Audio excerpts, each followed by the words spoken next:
సత్యసాయి జిల్లా ఎన్పీ కుంటలో దారుణం చోటు చేసుకుంది. దివ్యాంగురాలిపైన అదే గ్రామానికి చెందిన జనార్దన్ అత్యాచారానికి పాల్పడ్డాడు. వినాయక చవితి నవరాత్రి ఉత్సవాల సందర్భంగా అన్నదాన కార్యక్రమాలు నిర్వహించారు. అయితే గ్రామస్తులంతా కూడా అన్నదాన కార్యక్రమంలో పాల్గొనగా దివ్యాంగురాలు ఇంట్లో ఒంటరిగా ఉంది. మద్యం మత్తులో ఉన్న మాజీ వాలంటీర్ జనార్దన్ దివ్యాంగురాలిపైన అఘాయిత్యానికి పాల్పడ్డాడు. ఇక మహిళ కేకలు విన్న స్థానికులు ఘటనా స్థలానికి చేరుకోవడంతో జనార్దన్ అక్కడి నుంచి పరారయ్యాడు. ఇక గ్రామస్తులు తనను ఎక్కడ చంపుతారోననే అనుమానంతోనే జనార్దన్ ఆత్మహత్య చేసుకున్నాడు.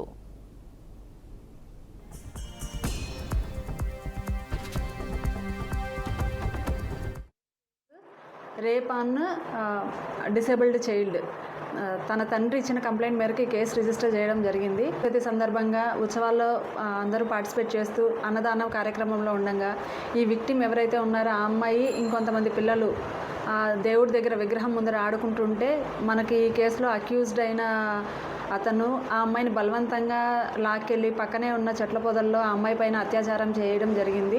గారి ఆధ్వర్యంలో టీమ్స్ డివైడ్ అయ్యి ముద్దాయి కోసము నైట్ అంతా గాలింపు చర్యలు చేశాము.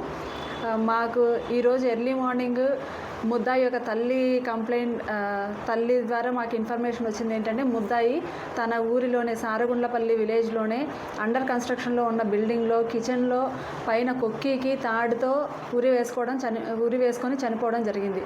దాని మేరకి ఆ కంప్లైంట్ చనిపోయిన డెడ్ బాడీని క్షుణ్ణంగా పరిశీలిస్తే ఆ నేరస్థలంలో మనకి ఒక సూసైడ్ నోట్ కూడా దొరికింది. నా చావుకి ఎవరు బాధ్యులు కాదు, జీవితం పైన విరక్తి చెంది నేను చనిపోతున్నానని ఒక సూసైడ్ నోట్ రాసి అందులో తన సంతకం పెట్టి పక్కన వేలిముద్ర కూడా వేయడం జరిగింది. ఆ వేలిముద్రను మళ్ళీ డెడ్ బాడీతో మన